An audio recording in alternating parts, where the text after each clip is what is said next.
E aí eu acho, não vou chamar você, da próxima casa de Jerusalém, no capítulo 12 do livro de Parâmetro, tá bom? Vamos iniciar com o crédito, convido a todos vocês a tomar uma inspiração profunda, deixar embora, colocar mais à disposição e conexão com essa realidade. Este momento da nossa palestra de hoje seja abençoado. No carro, ao conferir essa palavra de hoje, seja incluído que essa palavra possa uma nova repercutir. Que a gente consiga extrair o que a gente precisa de cada mensagem aqui hoje. E que a gente tenha força para implementar todas elas. Então, conosco hoje, Carlos Andrei, com o tema Educação Segura e Intuitiva. O que é isso?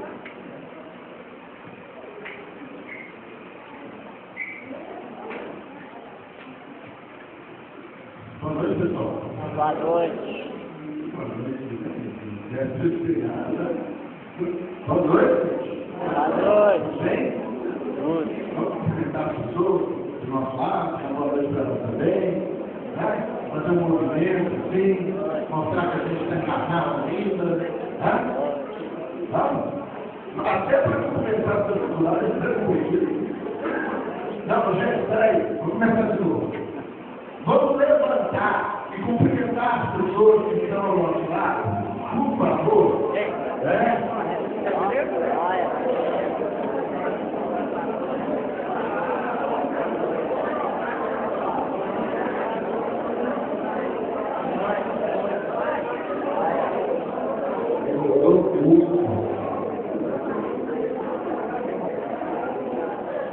Melhorou muito.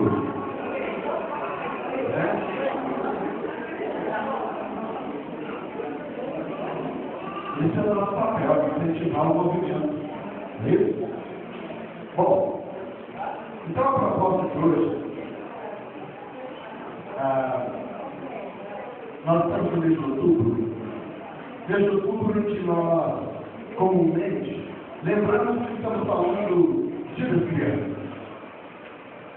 O feriado de amanhã, o pessoal esquece de Nossa Senhora. É dia das crianças.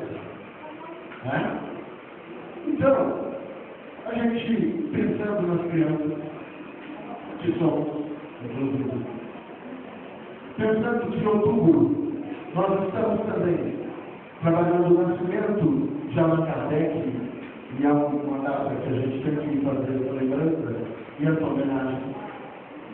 Em outubro, nós comemoramos ainda o Dia dos Professores. Então, tudo a ver com a educação. Crianças, Allan Kardec, professores. Então, vem a calhar exatamente na semana que se comemora o Dia das Crianças e o Dia do Professor, a gente falar de educação, a educação segundo o Espiritismo. E aí, com uma perguntinha, o que é isso? É diferente? Uma coisa nova? Então nós vamos refletir um pouquinho disso e chegar a um aspecto de entender aonde se insere cada um de nós. Porque às vezes a gente acha que é uma coisa que está lá. Mas nós temos que, na verdade, trazer o entendimento dessa questão para o dia a dia de cada um de nós. E a primeira coisa que a gente precisa lembrar é exatamente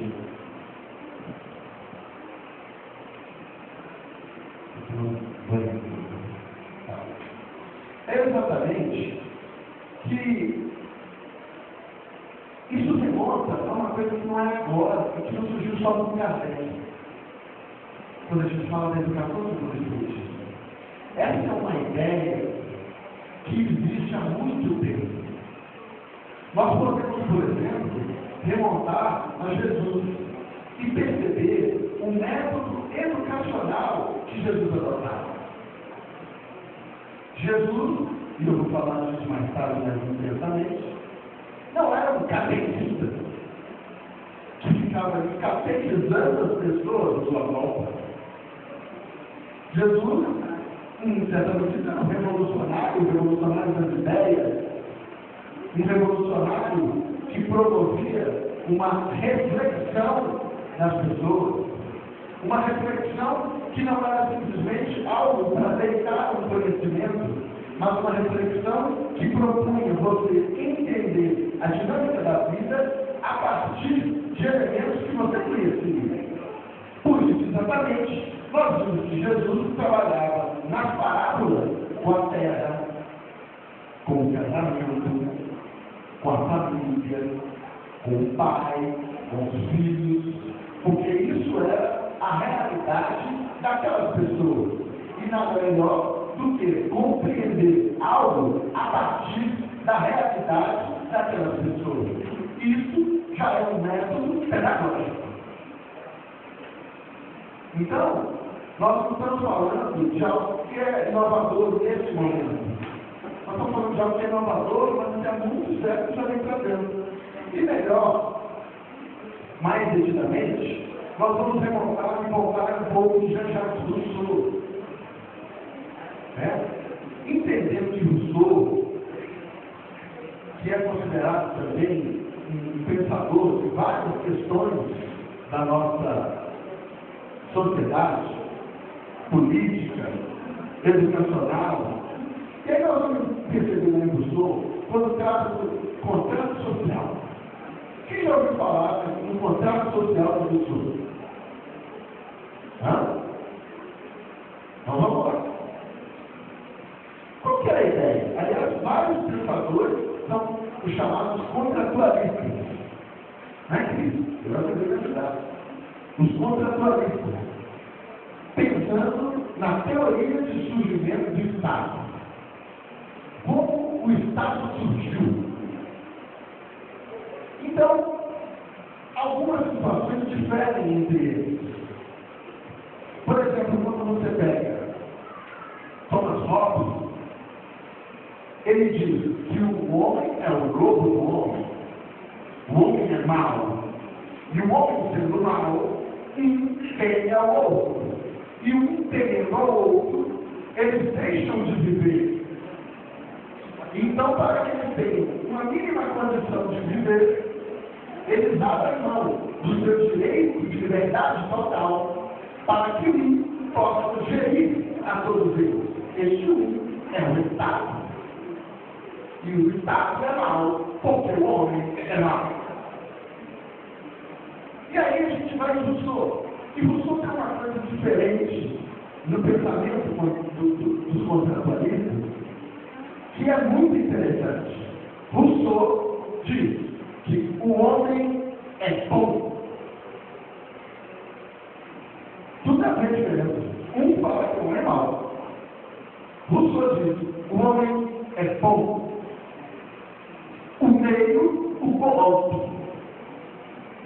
E a partir do momento em que o meio o corrompe, ele passa então a um ter o outro.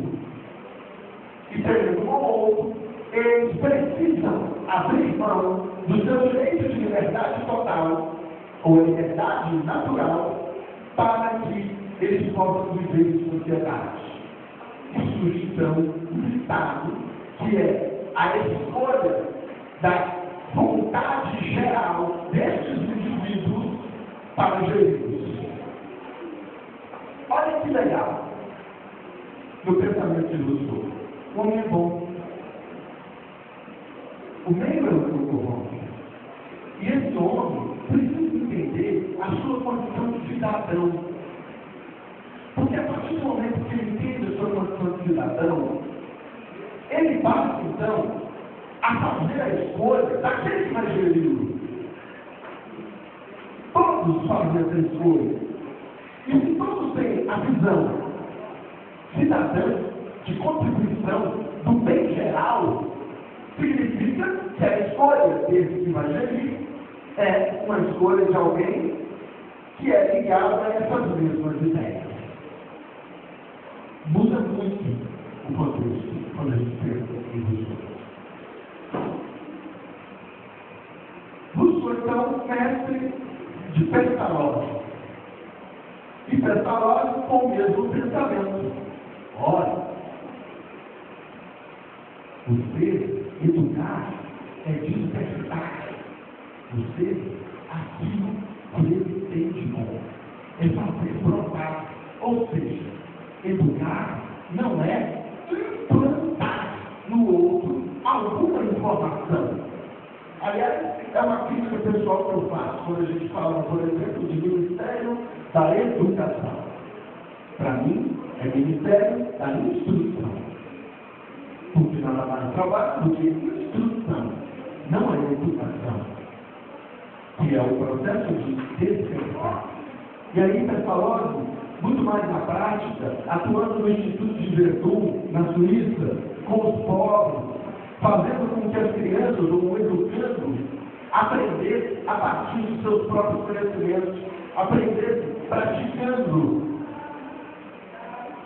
Porque era uma maneira livre do aprendizado. E não aquela maneira fechada em que se diz, tem que aprender isso, assim, assim e assim. E aí a gente vê no professor Rivaio, que mais tarde é conhecido como Allan Kardec, a prática intensa do pensamento de Pestalozzi. Porque com 19 anos de idade, o professor Rivaio já começa a escrever livros modificando os livros franceses para exatamente essas propostas de educação que nós estamos trazendo aqui. Mas eu não vou ficar aqui discorrendo sobre aspectos históricos. Eu estou só mesmo contextualizando todos nós dessa realidade e dessa construção do conhecimento de educação, da prática de educação, que não é algo que surgiu aqui do lado. Há séculos essa prática vem ocorrendo. E aí a gente pode trazer mais detidamente Rousseau, Pestalozzi, Rivaio. E de Rivaio, aquele que mais tarde nós conhecemos sob o pseudônimo de Allan Kardec, é a peça que faz a organização das ideias espirituais para nós estamos falando então desse filtro educacional que é o próprio Espiritismo. Toda essa dinâmica educacional que nós estamos falando é uma dinâmica do próprio Espiritismo. O Espiritismo é por si mesmo eminentemente educador. Porque comumente nós acostumamos com as religiões salvacionistas. Então, em algum momento, eu peço perdão, me entrego ao Senhor e tudo está resolvido. Mas o Espiritismo vem mostrar alguns elementos muito importantes para nós. Como, por exemplo, você, eu, somos espíritos. Parece óbvio. Numa casa espírita, nós vimos aqui falar que somos espíritos. Mas, raciocinemos um pouquinho. Quando você está lá na academia, você lembra que você é espírito? Quando você está lá no consultório, Sueli, você lembra que você é espírito? Quem é professor, quando está dando aula, lembra que ele é espírito e o aluno é um espírito? Então, o que nós aparentemente dizemos que é óbvio, não é tão óbvio assim. E é uma chave fundamental do processo de educação. Eu sou um espírito, o outro é um espírito, o educando é um espírito. E isso está na base fundamental da ideia da educação espírita. Perceber que cada um de nós é um espírito, é um indivíduo. Porque nós temos a tendência do enquadramento. Nós vamos enquadrando com tudo. A moda é o quê? senão um enquadramento. O bom agora é o seguinte, é de estar fazendo quadradinho. Aí você vai para a festa, todo mundo está fazendo quadradinho. Né? Nós vamos nos enquadrando o tempo todo. Tem até uma imagem comumente faz segura no Facebook de um cavalo burro que está amarrado com uma cadeira de plástico, mas ele não sai do lugar. Uma cadeira leve. Ele leva embora, mas ele não sai do lugar. Porque está amarrado com a cadeira de plástico.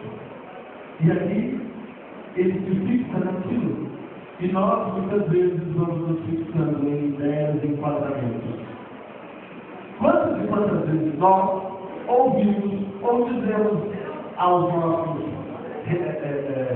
redentos que nós somos responsáveis por ele. Você é isso, tem que ser assim, tem que ser assado. Você tem que formar isso e não isso. Isso é ruim, isso é certo. Quantas vezes? E será que o que é bom para o outro é bom para mim? Será que a tendência dele é a mesma tendência minha? Então, o Espiritismo traz chaves para um processo educacional totalmente diferenciado, que é o que a gente vai refletir no dia de hoje.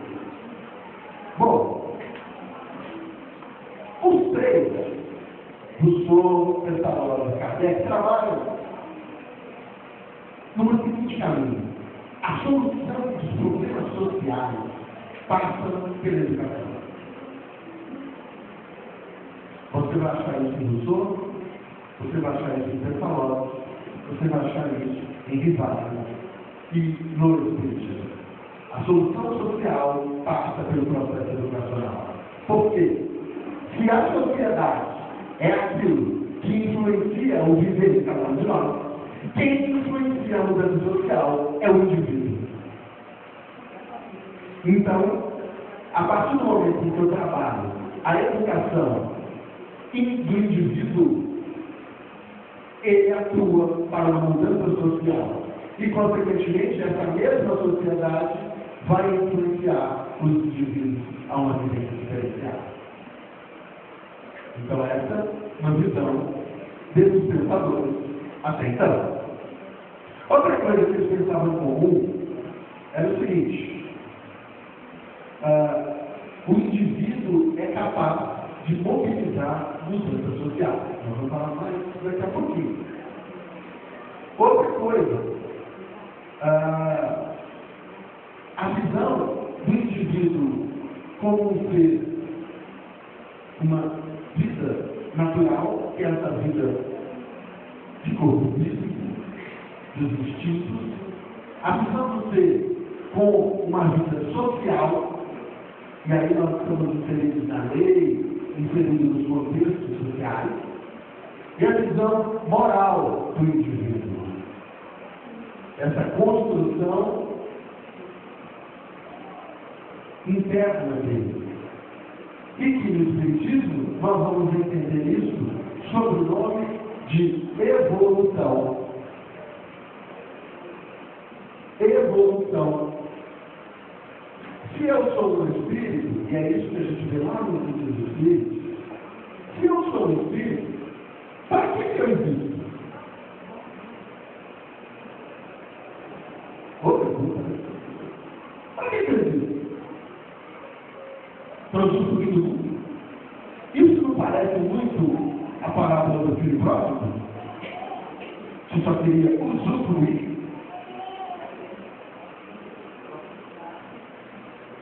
Eu sou um ser que tem um papel no universo. Desde quando eu fui criado. E para que eu assuma cada vez mais e melhor esse papel, eu preciso fazer um processo de autotransformação. Depende de mim esse processo. E isso nós vamos perceber no processo da educação espírita. Depende de cada um fazer as mudanças em si mesmo.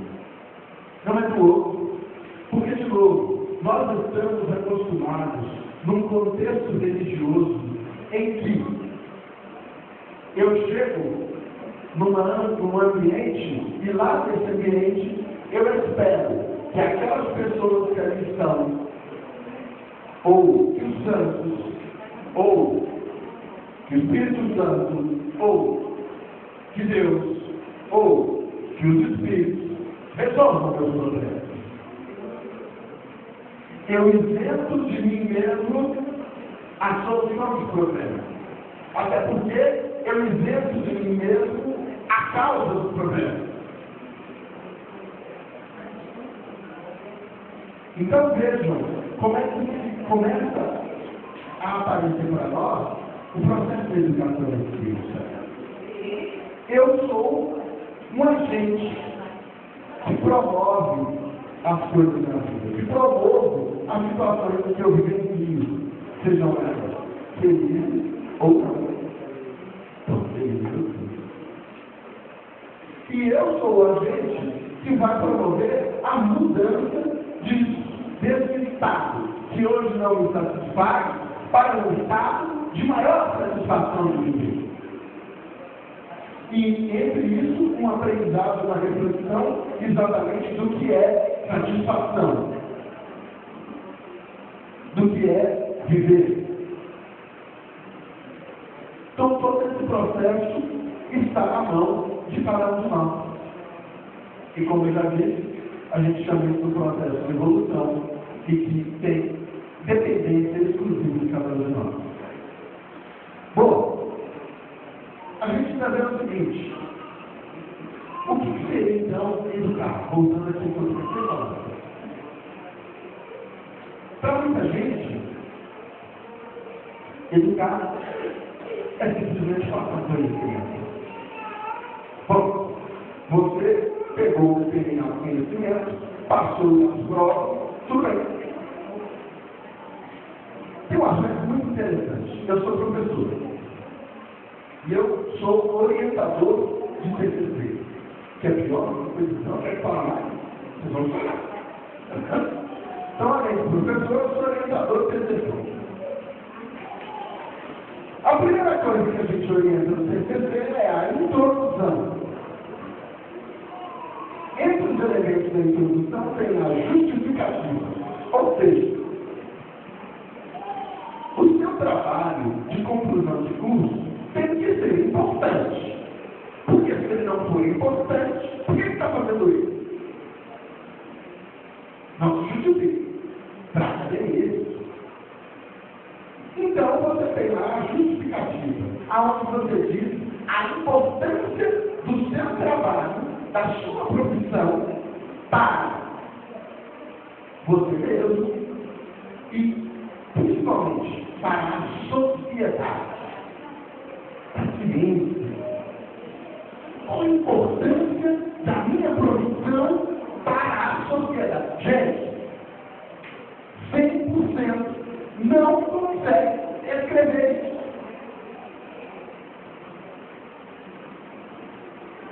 100% dos alunos não conseguem, aliás, tem que conseguir escrever muita coisa, infelizmente, mas não conseguem escrever porque a profissão dele é importante e como ela é importante para a sociedade. Isso é muito triste. Eu não consigo, portanto, vislumbrar a importância que eu tenho profissionalmente para fazer com que a sociedade seja melhor. Isso é muito sério. Então, eu estou fazendo esse paralelo porque muitas vezes a gente desconhece ou não pensa na nossa importância individual para uma sociedade melhor, para uma vida melhor. Como eu posso contribuir? Qual a minha importância nisso? E esse é também um dos elementos que a educação espírita vem trabalhar para mim. Ela vem trabalhar exatamente a primeira coisa. Como você é um espírito, você divide. Então o potencial que você tem é diferente do potencial que eu tenho. A experiência que você traz é diferente da experiência que eu trago. Isso traz um elemento muito importante para nós, por exemplo, agora, pais ou educadores, de alguma maneira. Nossos filhos são seres diferentes de nós. No entanto, muitas vezes a gente quer catequizá-los. Que o caminho é só aqui, que só pode ser desse jeito, que o certo é só assim. A gente poderia passar, sim, a nossa experiência de vida. E a partir da nossa experiência de vida, com outros elementos, eles fazem construções do que seria interessante ou não para eles. Com essa ajuda. Mas a gente só quer ditar. Isso não é um processo educacional. O processo educacional incentiva o outro a pensar. Vamos em Jesus. Estava lá o cego de Jericó. E ele, gente, imagina a balbúrdia que era a frase de Jesus. Porque o cego era cego. Então ele não via. No entanto, ele sabia que Jesus estava passando. Por quê? Cada bagunça. A bagunça do povo atrás de Jesus. Tudo pedindo. Todo mundo pedindo. Me dá Senhor, me dá Senhor, eu quero, me dá. E ele percebe quando Jesus passava. E aí ele grita: Jesus, filho de Davi, tem misericórdia de mim. E Jesus continua dizendo. E ele então grita mais alto: Jesus, filho de Davi, tem misericórdia de mim. E o Evangelho diz, e Jesus parando, se direciona a ele e lhe pergunta: que queres que eu te faça? Será que Jesus era doido? Não sabe o que era você? Ele sabia que o cara era sério. Mas será que o cara sabia, o que ele na verdade queria? Jesus então não dá pronto. Instiga aquele ser a pensar sobre ele mesmo. Que quer que eu te faça? Então ele diz: eu vejo, Senhor. E aí Jesus diz a ele: então vê. O potencial já estava nele. Então vê. Olha que interessante. Tem outras passagens com a mesma questão.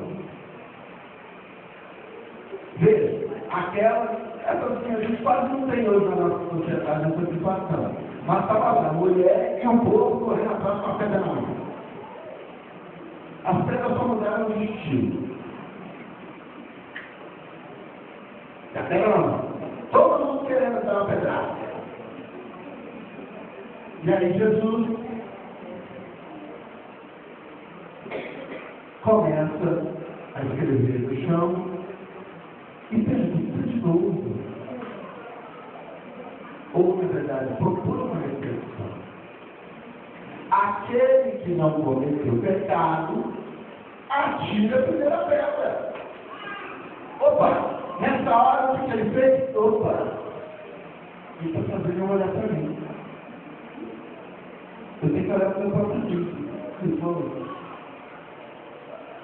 E certinho com Jesus, ele escrevia na areia, segundo o Espírito de Estevão, ele escrevia exatamente as dificuldades de cada um que estava ali.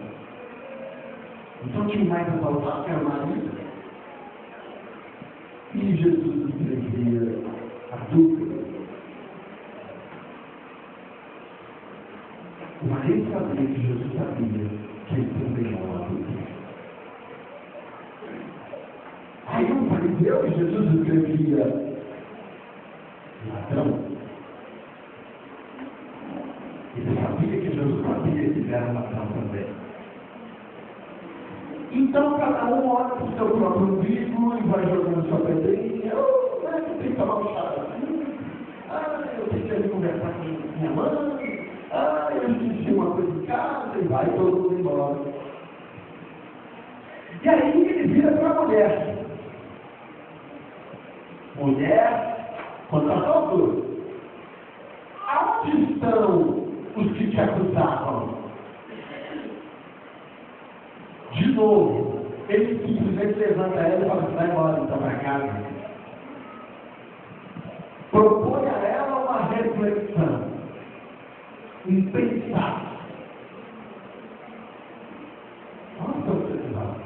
Ela também tem que pensar. Por que ele não me apedrejaram?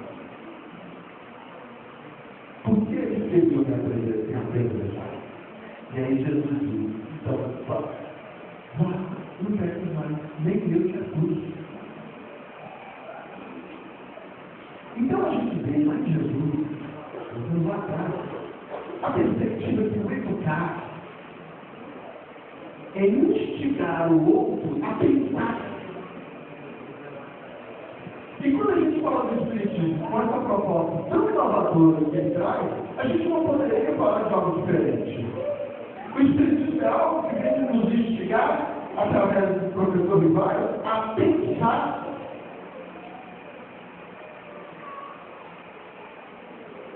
Então, às vezes a gente chega na casa espírita pedindo uma orientação espiritual. Eu estou com esse problema, os problemas que ela tiver. E aí é orientado. Frequenta a reunião pública. Passe X de Z. Leitura do livro tal. Conversa fraterna. O que é isso, gente? Se não uma proposição de elementos para fazer a gente pensar. Cansei de ver aqui nos cursos da nossa casa, pessoas que depois de alguns anos, em algum momento, tem um dia que começaram a falar assim: mas então, a gente discutiu um tema. Então agora descobri a chave de uma situação que eu estava carregando há anos. Passou um tempo, alguém precisou me ensinar. Porque ela conseguiu encaminhar com a vida dela, gente. Ninguém está no lugar para ficar preso em alguns lugares, não. O Espiritismo vem exatamente para a gente aplicar esses elementos no mundo. Não é que tem na casa espírita, não. A gente acha que agora vai ser espírita evoluído ficando para dentro da casa espírita. Coitado! Aliás, você nunca vai ficar da casa espírita, alguma coisa está feia do seu lado. Porque a sua grande aplicação é lá fora. Aqui é ótimo. Na saída de um pisou pegou com desculpa. Desculpa aí, eu coloquei um pé para você pensar. É assim. Né? Eu quero ver lá fora, vai começar a chover, e eu tenho que pegar o 4404, Seasa, e ele passa direto. E aí ele passa direto, passou na poça d'água e caiu no pé. Não é? Aí eu quero ver. Aí que eu lanço. Aí, claro, que todos vocês que frequentam a casa de Evangelho Batista e fazem os cursos de Espiritismo, nesse momento, baixam a cabeça, fazem uma oração, pedindo por aqui, doutor. Não? Que absurdo. Não é assim.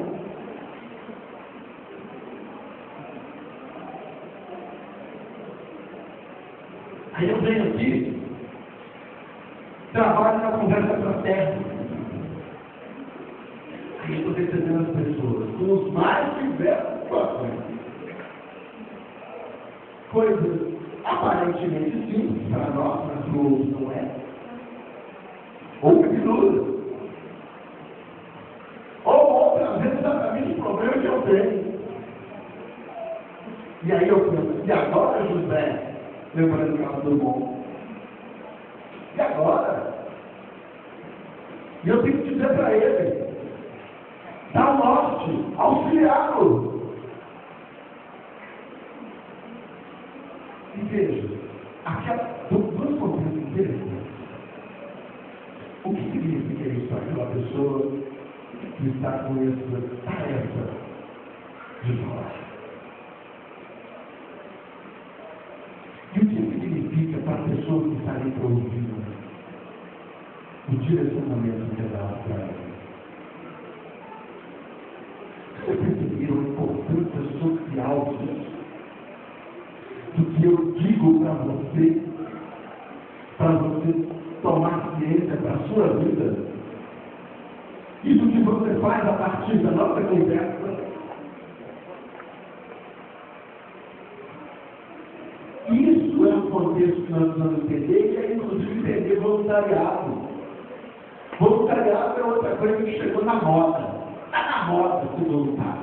As empresas adoram que a gente tenha no currículo que nós somos voluntários de instituições filantrópicas. Nós não estamos falando de moda, nem de currículo. Nós estamos falando de um processo de autoeducação de cada um de nós. Ser voluntário é sua oportunidade de reconhecer a sua capacidade de auxiliar a sociedade a melhorar. E ao mesmo tempo se melhorar. Será que a gente enxerga assim? Será que eu enxergo quando eu sou professor? Qual é o meu papel social? Quando eu sou advogado? Qual é o meu papel social? Quando eu sou enfermeiro? Quando eu sou médico? Eu tenho um papel social para contribuir para a melhoria dessa sociedade. E isso é um dos elementos que a educação espírita visa propiciar para nós. O reconhecimento da importância de cada um de nós. Aonde estamos na contribuição social e na contribuição para o nosso próprio crescimento. Quer dizer outra coisa? A educação espírita nos incentiva a entender que os nossos equívocos são nossa plataforma principal de estudo e de aprendizagem. Pisei na bola. Aí, sempre chora, né? O que acontece depois? Hein? Depois que você sempre chora. Hã? É mesmo. O Chico falava, tem um livro que chama O Evangelho de Chico Xavier, do Carlos Pastelli. Tem uma frase do Chico. Tem uma frase do Chico que é assim: toda vez que eu tinha um problema e chorava, quando eu acabava de chorar, o problema estava no meu jeito.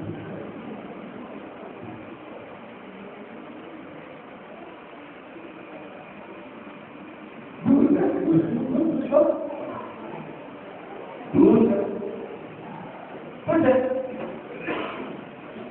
Gente, já sei.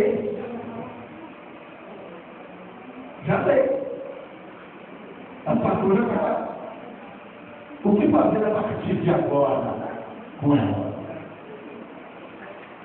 Eu, com meu chefe, a gente, de vez em quando, eu fico preocupado, né, para arrancar o cabelo lá no trabalho. Aí, mas eu falo com ele, todo desesperado. Eu estou preocupado, aí querendo que ele passe a mão na minha cabeça e ele fala assim: não se preocupe, se ocupe.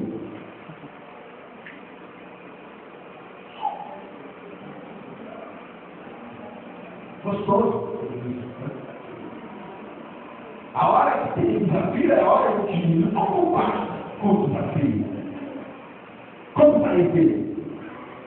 Como aprender o que eu fiz? E isso é o caminho da educação espírita. Educação espírita não é transformar as pessoas em espíritas de carteirinha. Sabe o que é o espírita de carteirinha? É aquele que em todas as reuniões senta ali, vai embora, nunca fala nada, nunca faz nada, nunca ajuda nada, mas faz todas as reuniões, entra em todos os passos. Não contribui com nada, ele faz tanta reunião na vida dele. Fica feliz. E o próprio Kardec nos diz que o espiritismo não é progressista. A ideia espírita não é para ficar fazendo adepto. O espiritismo não é para isso. Tanto é que no livro que é o Espiritismo, ele diz que haverá um dia em que surgirão os espíritas católicos, os espíritas protestantes, os espíritas budistas, porque o espiritismo não vem a ser mais uma religião para competir com as outras. O espiritismo vem a ser um auxiliar de todas as outras religiões no entendimento da vida. Olha que barato, gente. Você já viu aquelas revistinhas de quadrinhos que tem esses vídeos contos? Ridículo, né? 1, 2, 3, 4. Que a gente vai com um pouquinho só fazer essa imagem de forma. Não é? É exatamente isso que o Espiritismo faz conosco. Ele vai te dando o 2, o 3, o 4, o 5. E a gente vai, então, nas nossas situações de vida, unindo os pontos e entendendo. Então, a gente chega na casa de e fala assim: então vamos fazer o meu casamento. Eu declaro ou não? Não sei.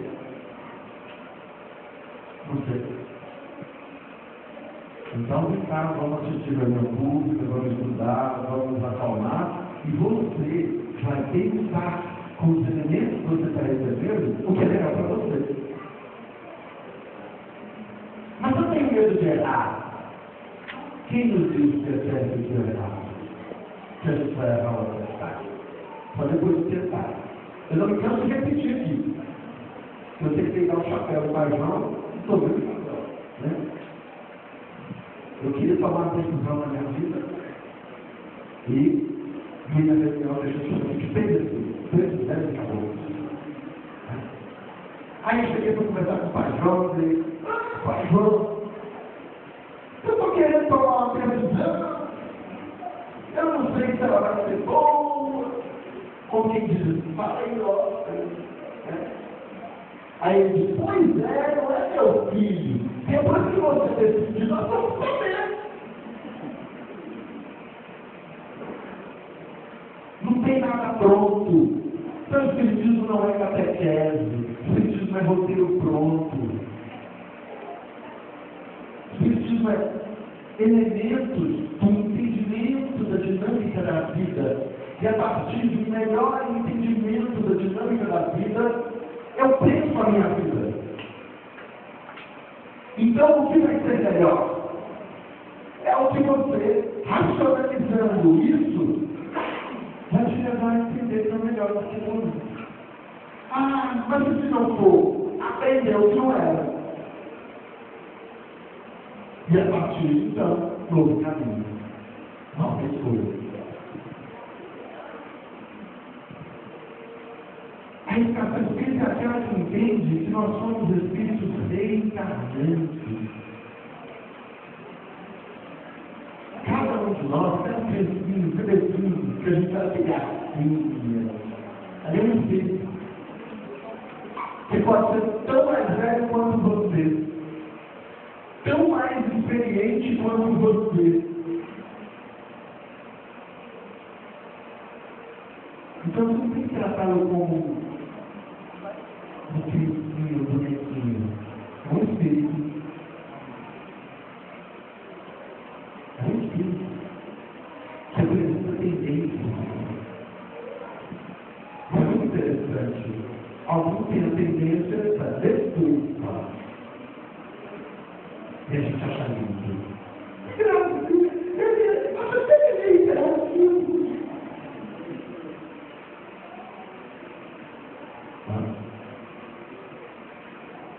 E como educador, a minha função é perceber as tendências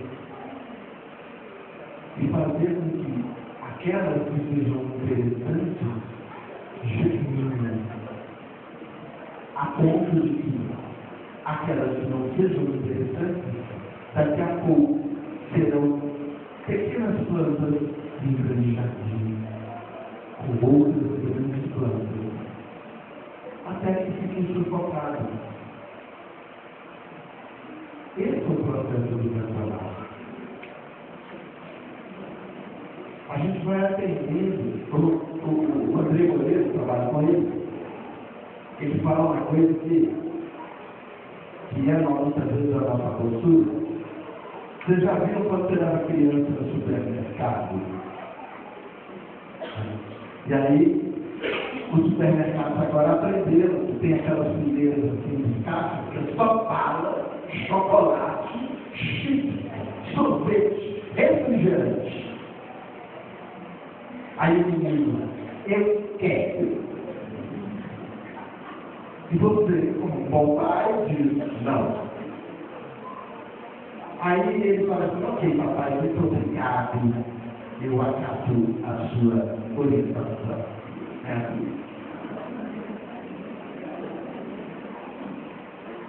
Ele simplesmente grita mais alto, eu quero! E semeia.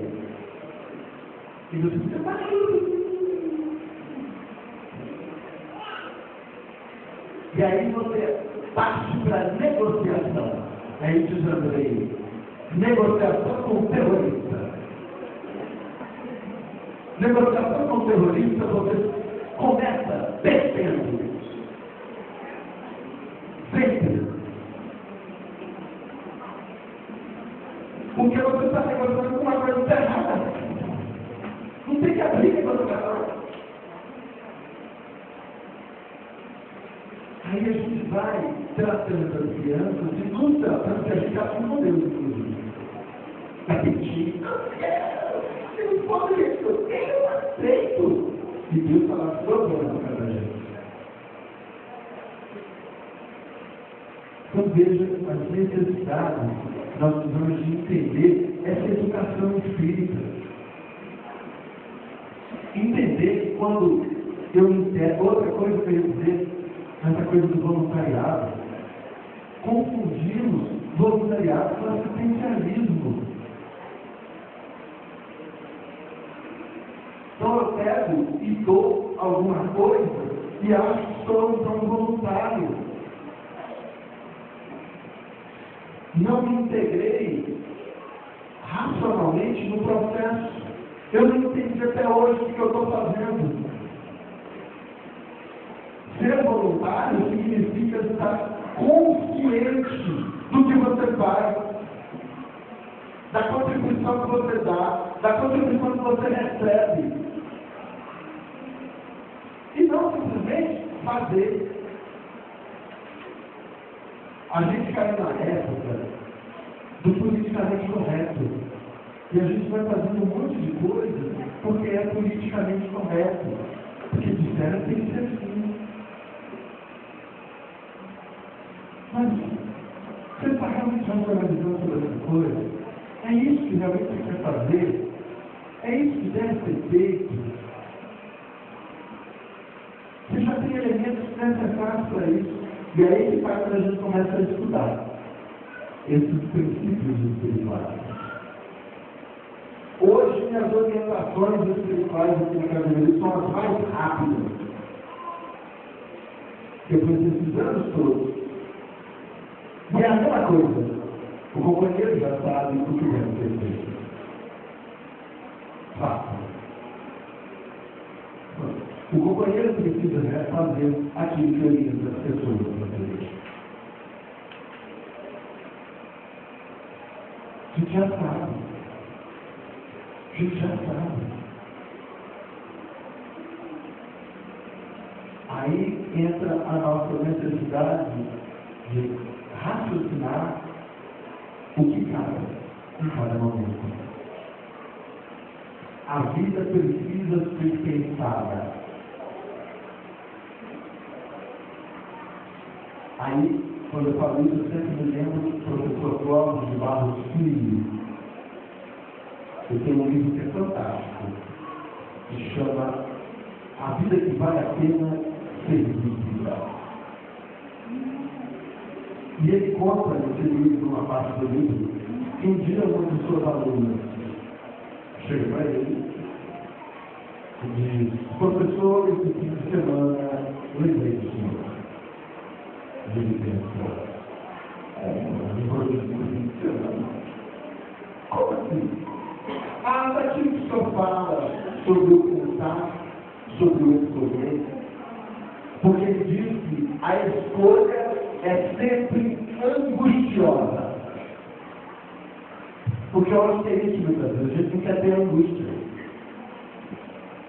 Escolher é angustioso. E aí, ela conta a história dele. Que ela tinha um namorado mecatrônico, nerd. Então, ela propriamente recebe um convite para passar um fim de semana esportivo da universidade. O namorado dela logo diz: não posso, porque esse fim de semana eu tenho que fazer um voozinho.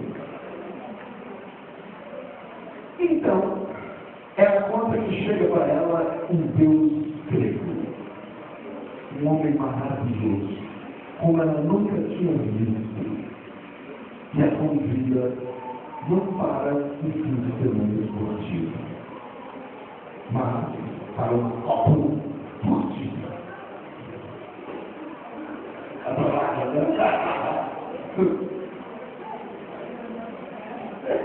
Mas enfim, embora. Enfim. Então, ela pensa: quando um homem desse vai fazer convite, claro que eu vou. Imediatamente o seu pensamento recorre ao mecatrônico. Mas eu gosto tanto dele, ele é tão legal. A angústia aparece. Aí ela pensa: não vou. E imediatamente ela pensa: quando de um homem desse vai fazer um convite de novo? Novamente ela cai à angústia. Escolher é angustioso. E não temos como escapar da angústia de escolher. Porque escolher é abrir mão de algo por outro algo.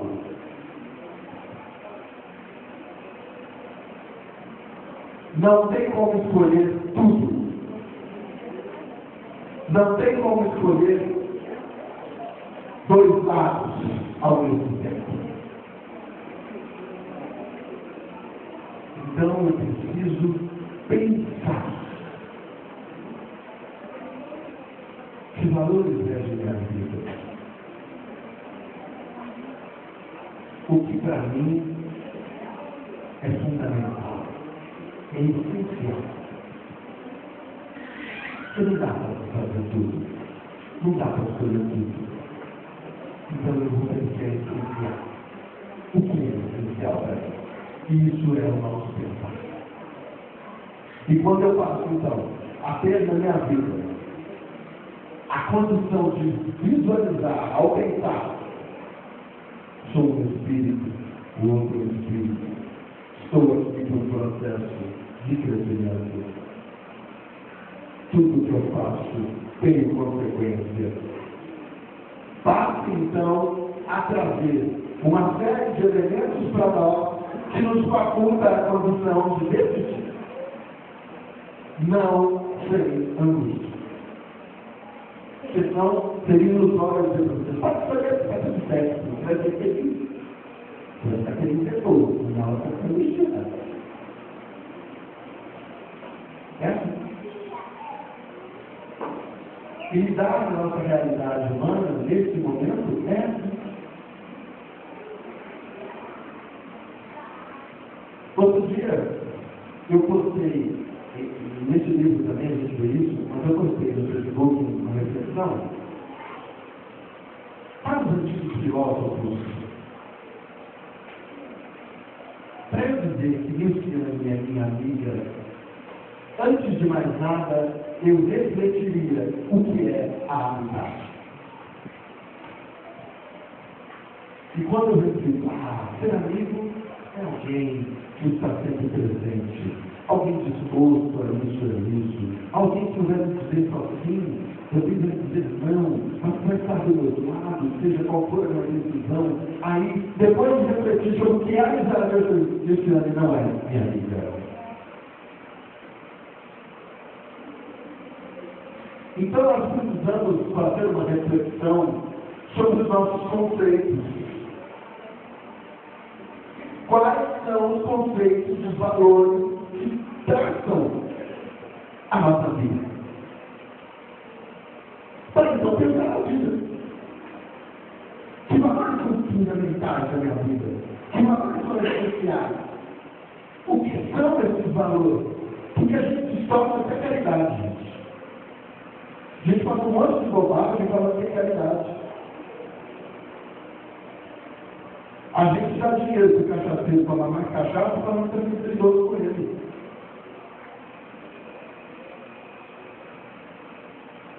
Então eu posso distorcer tudo. Então eu preciso pensar nesse valor que é importante para mim. Para a partir de então eu tomar as minhas decisões.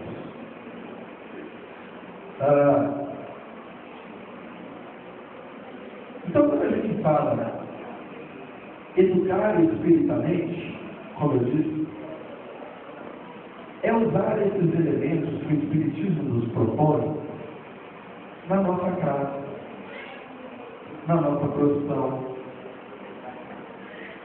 na casa espírita, no trânsito. Eu não faço uma coisa, gente. Acho que eu faço, eu não faço. Eu fui comprado.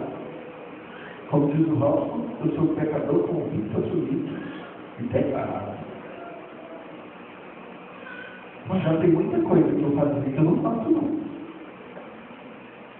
Porque reconheci que não valeria a pena mais para mim. Esse que é o caminho. O que vale a pena para mim como espírito? E o que não vale a pena mais como espírito?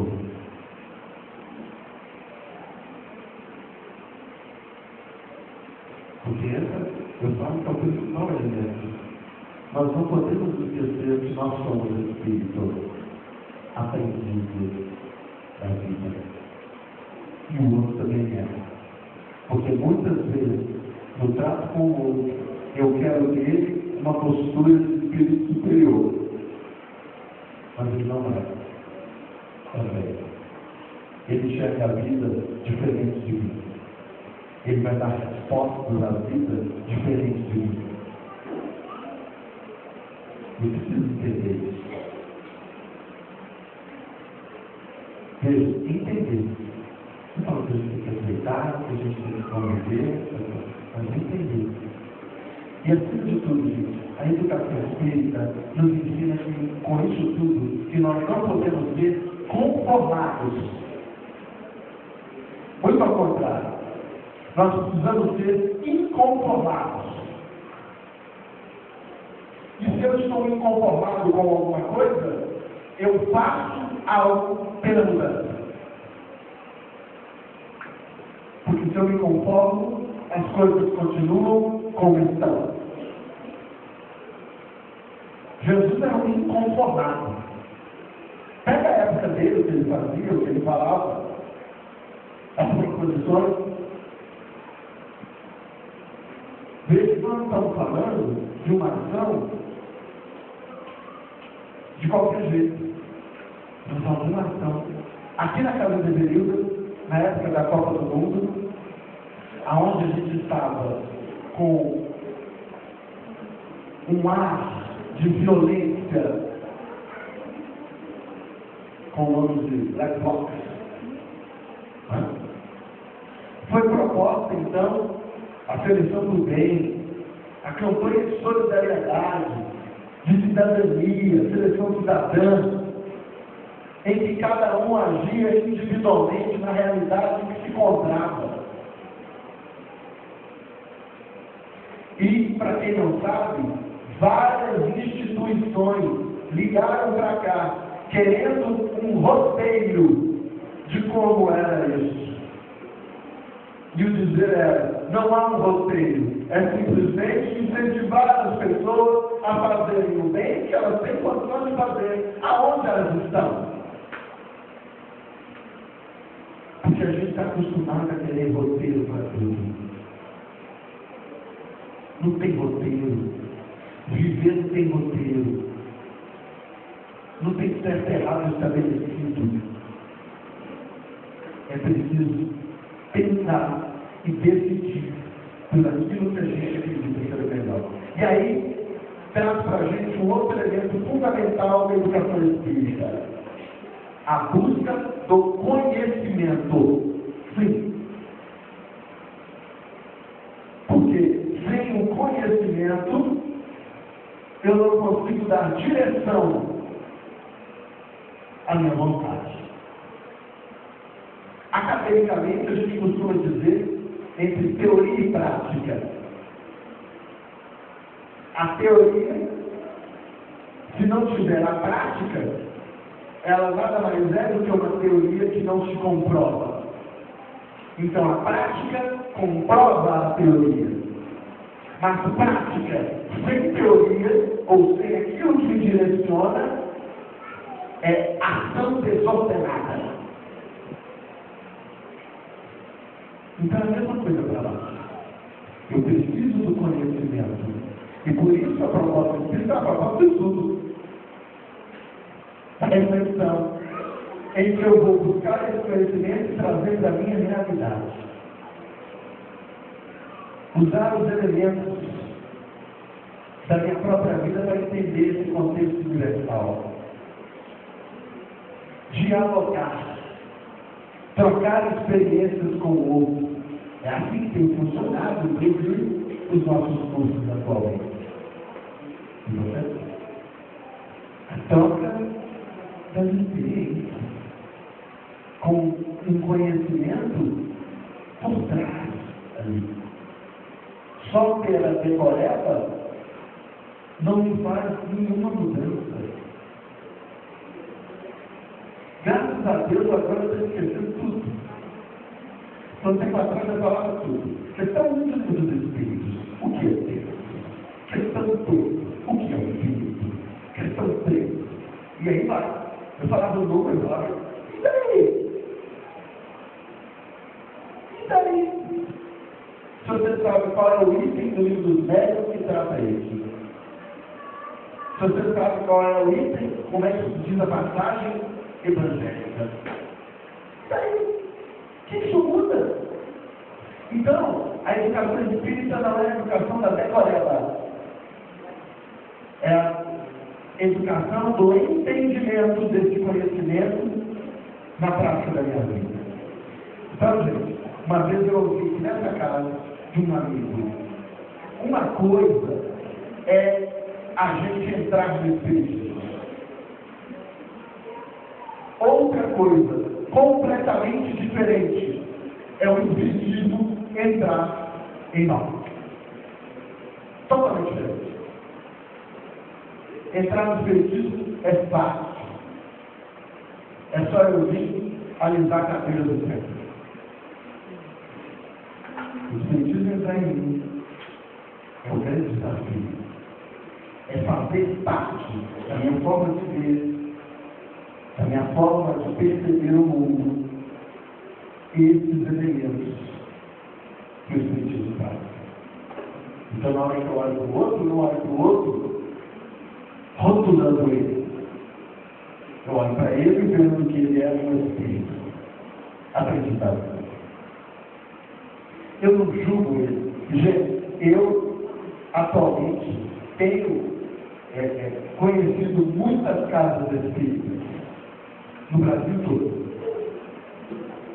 E tem ficado triste porque eu tenho isso. Não se entendeu em muitos lugares ainda a proposta de Deus.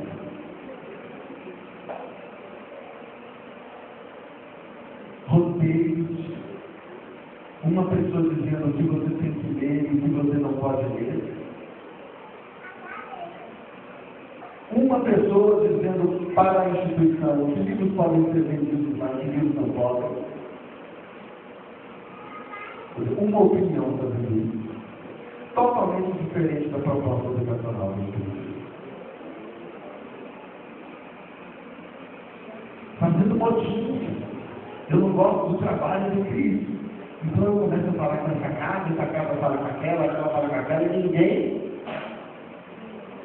chama o Cristo para falar e ainda faz um motim interno para ninguém ler a obra do Cristo, para ninguém ouvi-lo. Totalmente o contrário da ideia libertadora de Allan Kardec. De perceber, de conhecer tudo, de refletir, tirar o que é bom e seguir em frente. Então, quando a gente está falando da educação segundo o Espiritismo, o que é isso? Nós não estamos falando de uma educação na nossa casa, conosco mesmo, na casa espírita, baseada naquilo que o Espiritismo apresenta. Essa é a ideia. Entendendo esses princípios em cada coisa que a gente faz. Então, que a gente possa amadurecer, amadurecer a nossa própria forma de lidar com o Espírito, a nossa forma de lidar com a casa espírita, a nossa forma de lidar com o outro, a nossa forma de lidar com a sociedade. Isso sim é entendimento do que é ser espírita. Eu não preciso integrar a instituição nenhuma para ser grande espírita. Mas o fato de integrar uma instituição também não me faz feliz. O que me faz é a minha atitude com o que eu recebo de elementos do Espiritismo. E aí a gente vai desapegando de roteiro, de forma. Aqui mesmo, teve um dia que eu cheguei aqui,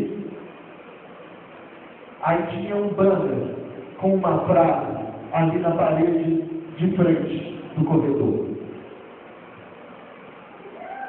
Entendo, no meu parco conhecimento, na minha parte de formação em comunicação social, que existe um banner com uma frase que é para ser lido. No entanto, havia um vaso na frente do banner, tampando a frase. Eu cheguei, chamei uma pessoa e disse: a frase é preferida? É. Então o vaso tem sangue. Aí uma pessoa que realmente tirou o vaso. Daqui a pouco chegou uma outra pisando, com o vaso, colocou no lugar de. Foi somente isso que colocou aqui. Porque a pessoa disse que foi, então o vaso está lá cantando a frase que é preferida. Então vejam como muitas vezes nós nos vinculamos às coisas sem pensar. E isso não é proposta da educação espírita. A educação espírita é a proposta de pensar, de questionar e de chegar à conclusão, naquele momento, do que é melhor para nós. Se a gente então reflita sobre isso. Beijo.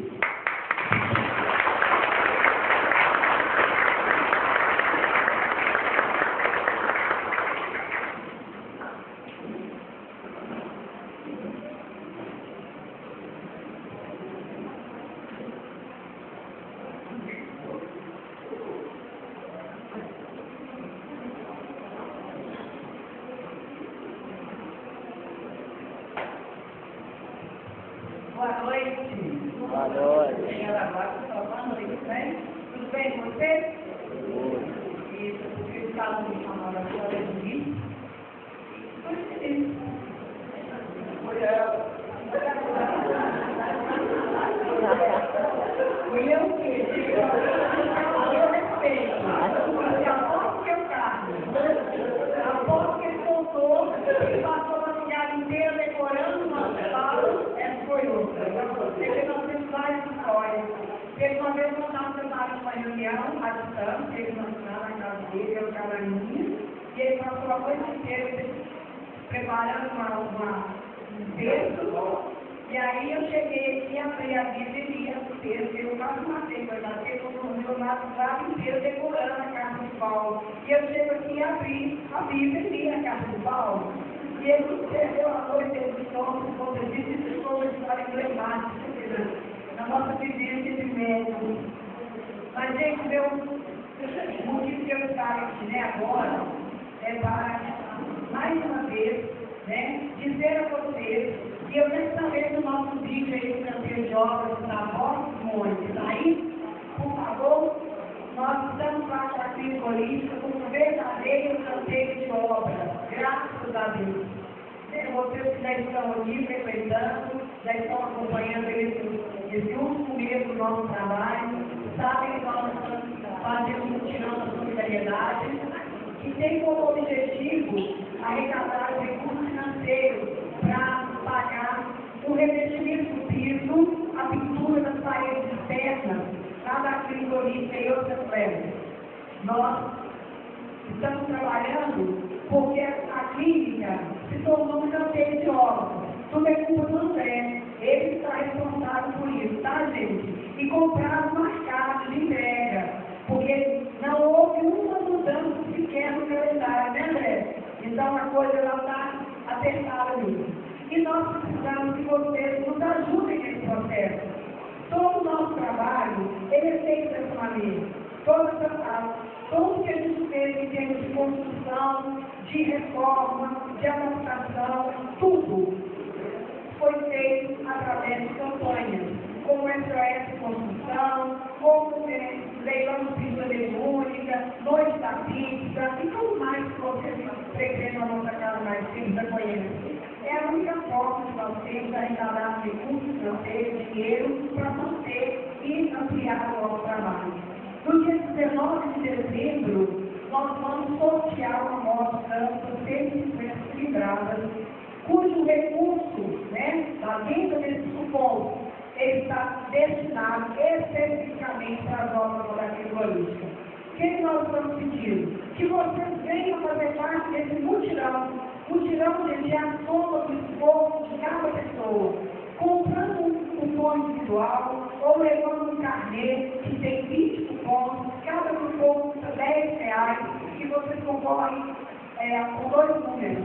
Levar para vender para os vizinhos, para os parentes, ou comprar um carnê, cada um escolhe a sua forma de participação. O fato é que nós só podemos concretizar o trabalho se houver adesão. E precisamos que vocês nos ajudem com isso. O nosso campo de trabalho é a Casa de Avenida. É o local onde nós recebemos as pessoas para contar isso. Precisamos finalizar essa etapa da obra urgentemente, em função do nosso calendário de atividades e em função da produção da água viva em 2016. Então, por favor, procurem a equipe responsável lá fora, que se informem e nos ajudem. Mutirão é isso, é a soma do esforço de cada um, para que a gente alcance um objetivo específico.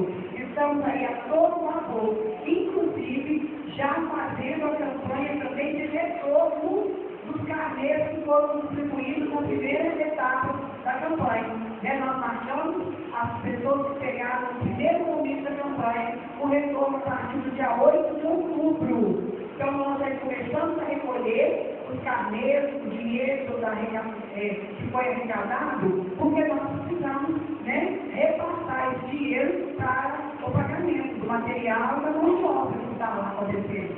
Precisamos muito da ajuda de vocês e contamos com ela.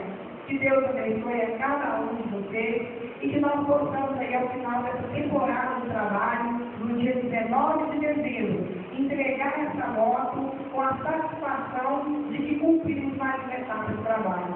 Você, o ganhador, leva a moto e nós, e toda a comunidade que se beneficia do trabalho da clínica, também receberá o presente e chegar lá e a clínica está em condições de receber. Ok?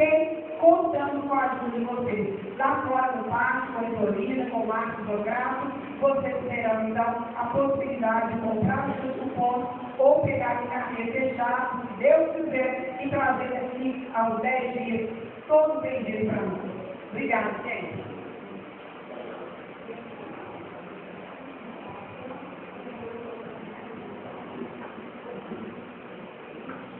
Então, temos mais recados.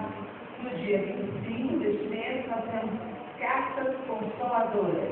No dia 29, nós temos o culto com o vosso conselheiro. Não deixe de comparecer, tá bom? Quem tem recado pela primeira vez? Isso, dia 18, nós estamos no livro. Os abduzidos da Espanha. Os abduzidos às 9 horas, não deixe de ir. Tá bom? Quem tem a casa pela primeira vez? Nós temos umas mãos levantadas. Eu entreguei para você as lembrancinhas. Pegue para mim, por favor, queridas, as lembrancinhas. E não tem as mãos levantadas, vamos estudar as lembrancinhas. Meninas gerais e meninos da casa.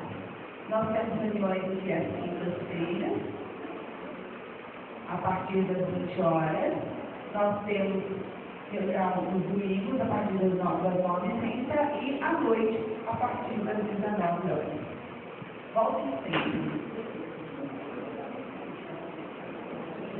Vamos então agora elevar nosso pensamento ao alto,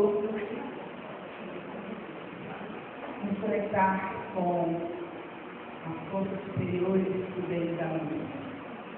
Senhor, Deus Pai Todo-Poderoso, nosso amigo e irmão Jesus, nossos amigos espirituais, mentores da Casa de Benito Batista e da Uno Espírito, nós agradecemos pela acolhida, por esses momentos especiais aqui. Agradecemos pela palestra e pelo bom sentimento. Que possamos então retornar aos nossos lares com a sua proteção. Que assim seja, graças. E aqueles que ainda não tomaram parte e nem pela primeira sabendo, sejam em seus lugares.